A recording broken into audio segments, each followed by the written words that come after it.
সম্মানিত মঞ্চে উপস্থিত হাজারত উলামায়ে কেরাম, আলেমুল তো আজ আলহামদুলিল্লাহ ভালো আল্লাহ জানে, বহুত দিন পরে ইনশাআল্লাহ আওলাদে রাসূল আসবেন, আমির হামজা সাহেব আসবেন, আর অন্য হযরত উলামায়ে কেরামগণ আসবেন। সাংবাদিক বন্ধুরা, সম্মানিত চট্টলার সর্বস্তরের সুধীবৃন্দ, গণ্যমান্য ব্যক্তিবর্গ, আমার প্রশাসনের সম্মানিত কর্মকর্তাবৃন্দ, ব্যবসায়ী, শিল্পপতি, সর্বস্তরের ভাইয়েরা এবং আজকের এই শানদার আজিমুশান সিরাতুন নবী সাল্লাল্লাহু আলাইহি ইসলামের উপস্থিত আমার ছাত্র যুবক তৌহিদি জনতারা, আমি আল্লাহর দরবারে শুকরিয়া আদায় করার ভাষা নাই। আল্লাহ যেই ভাষায় শিখিয়ে দিয়েছেন সেই ভাষায় শুকরিয়া আদায় করছি। ইয়া রব লাকাল হামদ কামা ইয়ামবাগি লিজালালি ওয়াজহিকা ওয়া আযীমি সুলতানিকা। সম্মানিত ভাইসব, রাসূলুল্লাহ সাল্লাল্লাহু আলাইহি ইসলামের শানে আয়োজিত মাহফিল, রাসূলুল্লাহ সাল্লাল্লাহু আলাইহি ওয়াসাল্লাম এই পৃথিবীতে এসেছিলেন মানবতার মুক্তির জন্য, মানবতার কল্যাণের জন্য। আল্লাহ তাআলা ঘোষণা করেছেন, আমি আমার নবীকে পাঠিয়েছি, ওয়ামা আরসালনাকা ইল্লা রাহমাতাল লিল আলামিন। আল্লাহ তাআলা নিজে বলেছেন, আমি আমার নবীকে পাঠিয়েছি যদি তোমরা মুক্তি পেতে চাও, কুল ইন কুনতুম তুহিব্বুনাল্লাহ ফাত্তাবিউনি ইউহিব্বুকুমুল্লাহ। আমার রাসূল আজ থেকে ১৫০০ বছরে পৃথিবীতে এসেছেন। নবী মুহাম্মদ রাসূলুল্লাহ সাল্লাল্লাহু আলাইহি ইসলাম পৃথিবীতে আসার আগে আল্লাহ তাআলা রাসূলের আগমনী সম্পর্কে ১,২৪,০০০ কি মতান্তরে ২,৩৬,০০০ পয়গম্বর আলাইহি ওয়াসাল্লামকে এই দুনিয়াতে পাঠিয়েছেন।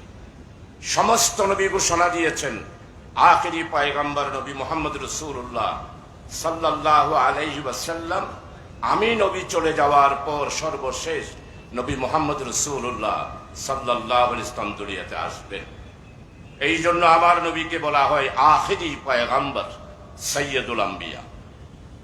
সমস্ত ইমাম আম্বিয়া আলাইহি ওয়াসাল্লাম যেহেতু নবীর আগমনের বার্তা দিয়েছেন, সেই জন্য আমার নবী হলো ইমামুল আম্বিয়া। সম্মানিত উপস্থিতি,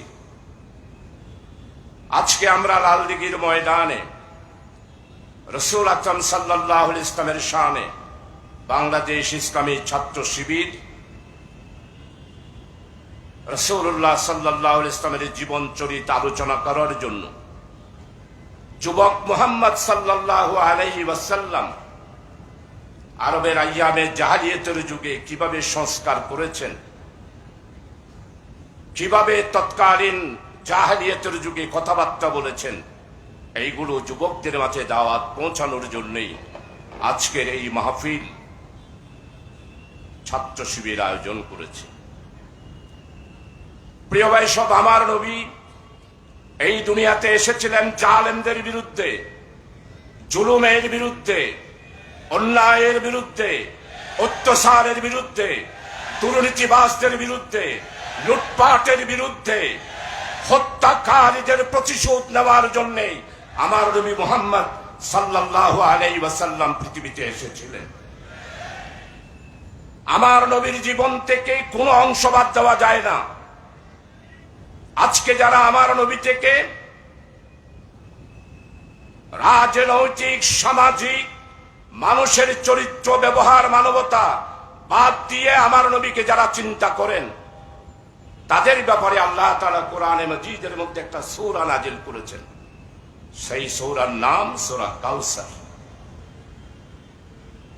সূরা কাউসারের মধ্যে আল্লাহ তাআলা, এশারের নামাজ হচ্ছে তো ওদিকে মাইকটা একটু বন্ধ করলে ভালো হবে, মানে মসজিদের ওদিকে কেমন মাইকটা একটু বন্ধ করলে ভালো হবে। সূরা কাউসার নাজিল করেছেন। এই কাউসারের মধ্যে স্পষ্ট, যারা আমার নবীর জীবনকে দুই ভাগে ভাগ করবে, আমার নবীর জীবনের এক অংশ মানবে আর এক অংশ মানবে না, তাদের ব্যাপারে সূরা কাউসারের স্পষ্টভাবে আল্লাহ তাআলা ঘোষণা দিয়েছেন। আল্লাহ তাআলা বলছেন, আমি আমার নবীর কাউসার দান করেছি। বিসমিল্লাহির রহমানির রহিম, ইন্না আতাইনাকাল কাউসার। হে নবী, আমি তোমাকে কাউসার দান করেছি। এই আয়াত নাজিল হওয়ার পটভূমি হলো আমার নবীর বিরুদ্ধে বিশাল ষড়যন্ত্র। সর্বশেষ ষড়যন্ত্র হলো কুরাইশেরা যখন আমার নবীর শাহজাদা পুত্র সন্তান এক এক করে দুনিয়াতে বিদায় হয়ে গেল, তখন নবী আকরাম সাল্লাল্লাহু আলাইহি ওয়াসাল্লাম সর্বশেষ উনার পুত্র সন্তান যখন ইন্তেকাল করলেন, মন পেরেশান হলো। পেরেশান হওয়ার কারণ, ওই দুশ্মনের রাসূল কুরাইশের সর্দাররা বলতে শুরু করলো, মুহাম্মদ দুনিয়াতে এসেছিল, ইসলামের দাওয়াত দিয়েছে, তাওহীদের দাওয়াত দিয়েছে, দুনিয়া থেকে চলে যাওয়ার পর, মুহাম্মদ সাল্লাল্লাহু আলাইহি ওয়াসাল্লাম দুনিয়া থেকে চলে যাওয়ার পর তার নাম নিশানা নেওয়ার কেউই থাকবে না। আমার নবী পেরেশান, হাই রে হাই, আমার পুত্র সন্তান যদি সবাই চলে গেল, আমি দুনিয়াতে যাওয়ার পর হয়তো ইসলামের নাম নেওয়ার মানুষ থাকবে না। আল্লাহ সহ্য করতে পারেন নাই। নবী মুহাম্মদ রাসূলুল্লাহ সাল্লাল্লাহু আলাইহি ওয়াসাল্লামের এই পেরেশানির কারণে সূরা কুরাইশ, সূরা কাউসার আল্লাহ তাআলা নাজিল করলেন। নাজিল করে আল্লাহ তাআলাকে স্বামী এটা বলার উদ্দেশ্য হলো, এই কাউসার দুনিয়াবি ৭টা আর আখিরাতের জন্য সর্বশ্রেষ্ঠ হলো একটা হাউজে কাউসার নবী মুহাম্মদ রাসূলুল্লাহ সাল্লাল্লাহু আলাইহি ওয়াসাল্লামকে দান করবেন।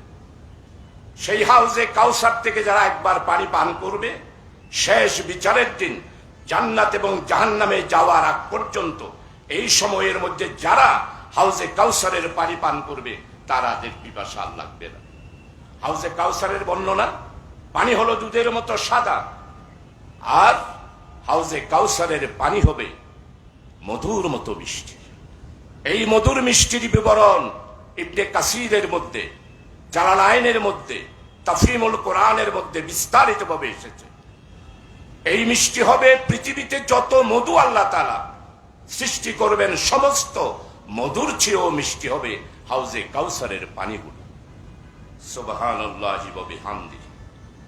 এই হাউজে কাউসারের পানি ছাত্র শিবির পান করবে। কি পান করবেন না আপনারা? এই পানি ছাত্র শিবিরের জন্য। যারা ইসলামের দুশ্মন, যারা ইসলামের নাম ব্যবহার করে ধর্ম নিরপেক্ষতা, তাদের জন্য হাউজে কাউসারের পানি নয়। কেমন? আমরা সবাই গিয়ে পানি খাবো। রাসূল আকরাম সাল্লাল্লাহু আলাইহি ওয়াসাল্লাম হাউজে কাউসারের মধ্যখানে বসা থাকবে।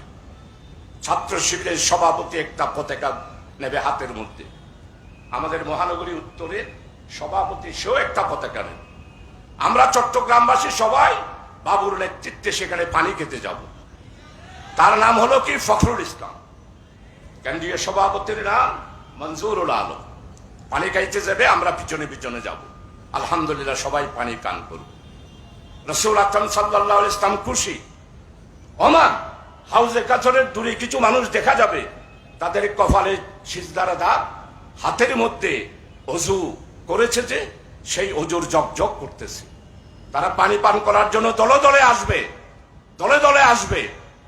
ফেরেশতারা ব্যারিকেড দেবে। ফেরেশতারা বলবে, আপনারা যেতে পারবেন না।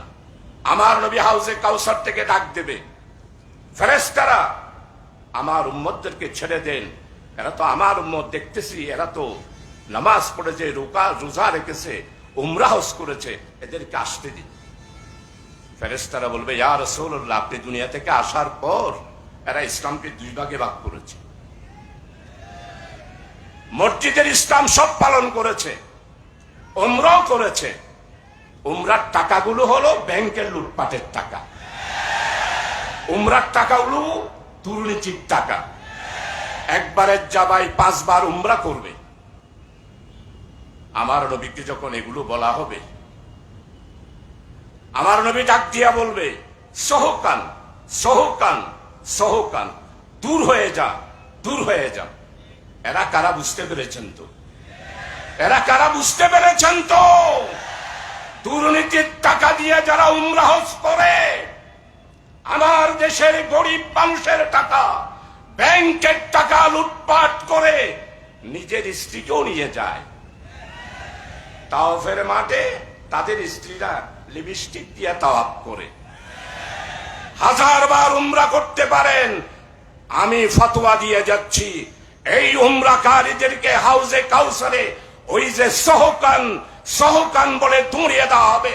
এরাই হলো সেই সমস্ত মানুষেরা এবং নাগরিকেরা। প্রিয় ভাই, আমাদের ইসলামকে নিয়ে 18টা বছর আমরা উমরা করেছি। কোথায় পাইছে উমরার টাকা? ব্যাংক লুটপাট, দুর্নীতি, মানি পাচার, এটার মাধ্যমে বাংলাদেশকে একটি জাহান্নামে পরিণত করেছে বিগত আমলে যারা সরকারে ছিল। প্রিয় ভাই, ছাত্র শিবিরের কি অপরাধ ছিল? ছাত্র শিবির তো রাজনৈতিক দল নয়।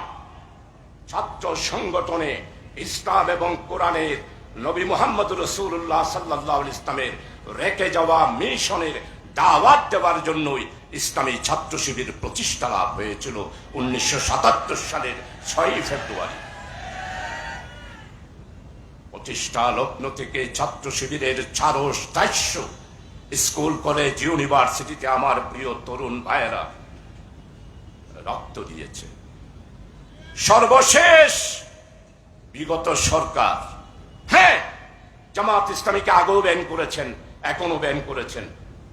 আমরা লড়াই করব, আমাদের নিষিদ্ধ ঘোষিত পার্টিকে আবার জনগণের কাছে আনব। ছাত্র শিবির ক্ষমতার জন্য প্রতিষ্ঠা হয় নাই। বাংলাদেশ ইসলামী ছাত্র শিবির সরকার গঠন করার জন্য প্রতিষ্ঠিত হয় না। যুবকদেরকে নবী মুহাম্মদ রাসূলুল্লাহ সাল্লাল্লাহু আলাইহি ওয়াসাল্লামের জীবন চরিত্র অনুসারে চরিত্র গঠন করার জন্য আল কোরআনের আলোকে, আল্লাহর দেওয়া নূরের আলোকে ছাত্রদেরকে গঠন করার জন্য ছাত্র শিবির প্রতিষ্ঠিত হয়েছে। ছাত্র শিবিরের বিরোধিতা করেছেন কেন? কারণ আপনারা ইসলামকে সহ্য করতে পারেন না, আপনারা কোরআনকে সহ্য করতে পারেন না, আপনারা আমার নবী মুহাম্মদ রাসূলুল্লাহ সাল্লাল্লাহু আলাইহি ওয়াসাল্লামকে সহ্য করতে পারেন না।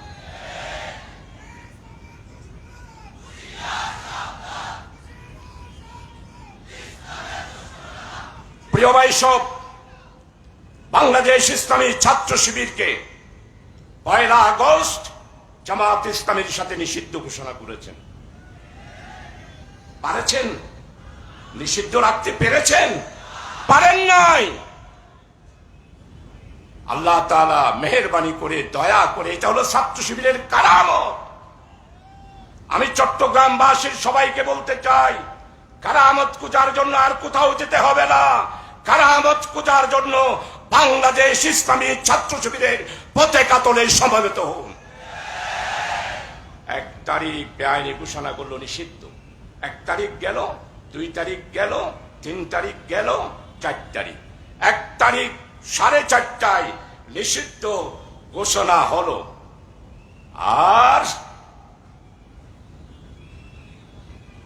5 তারিখ 4:30টার সময় যিনি ঘোষণার সিদ্ধান্ত দিয়েছিলেন উনি বাংলাদেশ ছেড়ে চলে যেতে হলো। আরে বাবা, আমরা 18 বছর সহ্য করলাম। হত্যা করলেন, গুম করলেন, আইনা করে দিলেন, নির্যাতন দিলেন, মামলা দিলেন। ছাত্র শিবিরের ইসলামী বিশ্ববিদ্যালয় কুষ্টিয়ার ছাত্র গুম করলেন, আইনা করে দিলেন, হত্যা করলেন। আমরা 18 বছর সহ্য করলাম। ওরে বাপের বাটি শেখ হাসিনা 20 মিনিটও সহ্য করতে পারলেন না। আজকে ছাত্র শিবিরের মঞ্চ থেকে রাসূলুল্লাহ সাল্লাল্লাহু আলাইহি ইসলামের শানে আয়োজিত মাহফিলে সিরাতুন নবী থেকে স্পষ্ট বলতে চাই, 14 দল আমির হোসেন আমো পত্রিকায় দেখলাম সে নাকি জুতা কিনে আনতো লন্ডন থেকে। গুইয়াফের চামড়া দিয়ে নাকি জুতা সেলাই করতো, জুতা তৈরি করত। আর আমাদের চট্টগ্রামের আরেকজন, যার লন্ডনে 185টা ওনারা হইতেন শাহজাহান চৌধুরী অনেক সিরাত মাহফিল তিনকা হইতরি কোন ইন আর রসুল হইয়ে দেন 14 বছর আগে এত নাই ইন হইতে আর নবী এই সমস্ত জালেম জুলুমবাজ দুর্নীতির বিরুদ্ধে 1500 বছর আগে মদিনায়ে মুনাওয়ারাতে এই বক্তব্যগুলো রেখেছিলেন। পড়েন মদিনার চাটাস পড়েন প্রিয় ভাই সব 14 দল রাশেদ খান মেনন, মতিয়া চৌধুরী, আমির হোসেন আমু, এরপরে আরেকজন আছেন মিরসরাই বড়ুয়া সাহ, লোক নাই জন নাই ফাজামাও তো ভাড়া মন্ত্রী ও সহ মিলিয়া বলছে যে শুধু জামাত না শিবিরকেও নিষিদ্ধ করতে হবে। তা আমিও আজকে ঘোষণা করতে চাই, মাননীয় উপদেষ্টা আপনি চট্টগ্রামের কিছু সন্তান নয়, সারা বিশ্বের নোবেল বিজয়ী ডক্টর ইউনূস, আপনার কাছে বাংলাদেশ ইসলামী ছাত্র শিবিরের সিরাত মাহফিলের দাবি করব রাশেদ খান মেনন, মতিয়া চৌধুরী, তুফাইল আহমদ, আমির হোসেন আমু বাংলাদেশে যেন আর রাজনীতি করতে না পারে। অতি সত্বর তাদেরকে গ্রেপ্তার করে কারাগারে গিয়ে বিচারের আওতায় এনে তাদেরকে ফাঁসির ব্যবস্থা করতে হবে। আপনারা বলতে পারেন সাংবাদিক বন্ধুরা আপনি ফাঁসি চাইলেন কেন? তো ফাঁসি না চাইয়া কি চাইবো? তাদেরকে মিষ্টি খাওয়াবো? সারাটা জনম ইসলাম আর কোরআনের বিরুদ্ধে এই লোকগুলা ষড়যন্ত্র করেছে। সর্বপ্রথম ছাত্র শিবিরকে পার্লামেন্টে রক কাটা বলেছিল এই রাশেদ খান মেনন। সেই স্বাধীনতার শত্রু, বাংলার মানুষের শত্রু, সেই হলো বিদেশি একটি দেশের রাজনৈতিকভাবে সারাটা জনম দালালি করেছে, তাই তার রাজনীতি করার অধিকার নাই। তাদেরকে গ্রেপ্তার করতে হবে। প্রিয় ভাই সব, আজকের এই মাহফিলে আমি আপনাদের খেদমতে আরজ করতে চাই, যারা ব্যাংক লুট করেছে, যারা দুর্নীতিবাজ করেছে, সেই যেই হোক, আমি একটা নতুন দাবি সব জায়গায় করতেছি।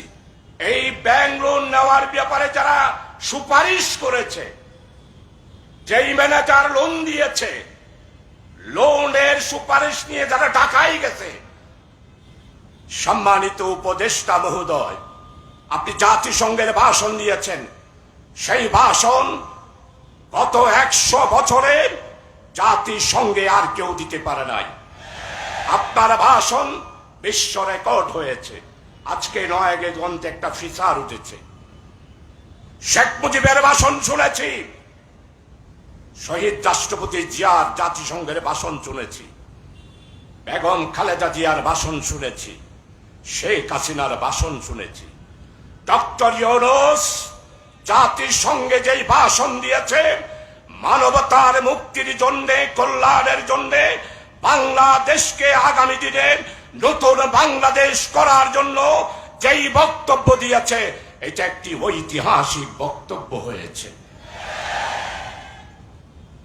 যেই কথাটা বলেছিলেন, ন্যায়, ইনসাফ, বৈষম্য বিরোধী নতুন বাংলাদেশ গড়ার প্রত্যয় ঘোষণা করেছেন ডক্টর ইউনূস। আপনার কাছে দাবি করব, বাংলাদেশ ইসলামী ছাত্র শিবিরের বিরুদ্ধে যারা ষড়যন্ত্র করেছে, আপনি বলেছেন আপনি একটা টেকনিক্যাল কমিটি জাতিসংঘে আনবেন, দুর্নীতিবাজদেরকে দরকার। আর দেশ যারা ইনকোয়ারি করে ইতারা আর উপদেশ চলে বিশ্বাস করি না পারে, কারণ যে তারা 1 টিয়া দিলে রুয়ে, 2 টিয়া দিলে আর ইদে, এতলা এদের দ্বারাই দুর্নীতিবাদ চিহ্নিত হওয়া সম্ভব নয়। টেকনিক্যাল কমিটি বিদেশ থেকে এনে ইনকোয়ারি করতে হবে। আর ছাত্র শিবিরের মঞ্চ থেকে বলতে চাই, ছাত্র শিবিরের 700 নেতা কর্মীদেরকে যারা হত্যা করেছে, প্রত্যেকটা হত্যার হুকুমের আসামি শেখ হাসিনা, প্রত্যেকটা হত্যার আসামি আওয়ামী লীগ।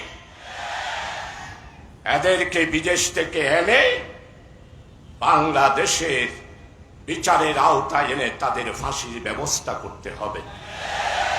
ছাত্র শিবির পানিতে ভেসে আসে নাই, কচুরি পানা নয়। এই শিবিরের সাথে সম্পর্ক নবী মুহাম্মদ রাসূলুল্লাহ সাল্লাল্লাহু আলাইহি ইসলামের মিশনের সাথে। আজকের প্রধানমন্ত্রী, আমি যে কোনো জায়গায় ওয়াজে গেলে ওয়াজ করলে স্লিপ দিয়ে ওদের কেন হাসিনারে গালাগালি ন করলে অত ওয়াজের মজা নাই। তাই কি শেখ হাসিনারে গালাগালি করছেন না? ওনারা কেন কম শেখ হাসিনারে গালাগালি করছেন না? না, করতাম না। যেই শেখ হাসিনা পার্লামেন্টে বললো আমি শেখের বেটি, পালাতে জানি না। হাই রে ভাই, শেখ হাসিনা আপনি যে আজকে পালালেন, তাহলে তো নিশ্চয়ই শেখের বেটি নয়, আপনি নরেন্দ্র মোদীর বেটি। শেখের বেটি তো নয় আপনি।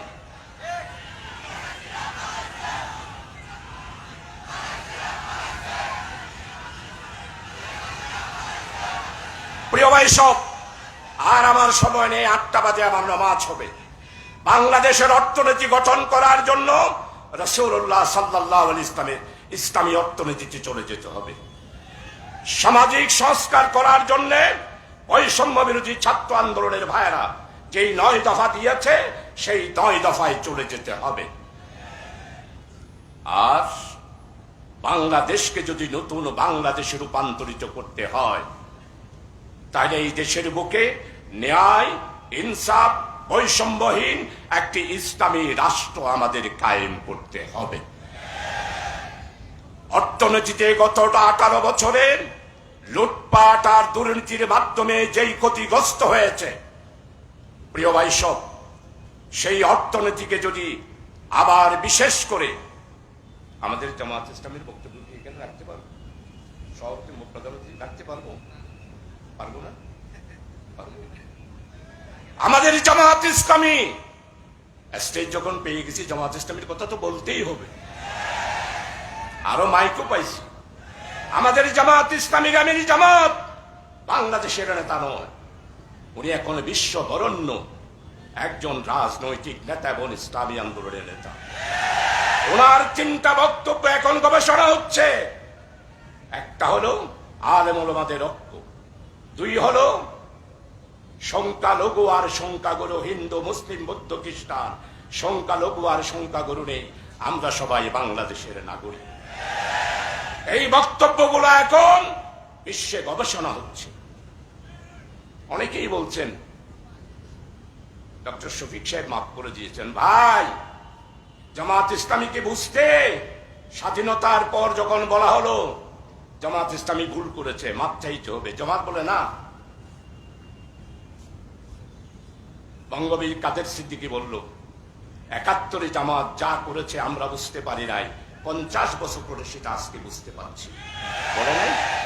আজকেও ডক্টর শফিক সাহেবের কথা যারা এখন বুঝতে পারেন না, আগামী 15 বছর পর বুঝতে পারবেন ডক্টর শফিক সাহেব জামাতের আমিরে জামাত কেন বক্তব্য এটা রেখেছেন।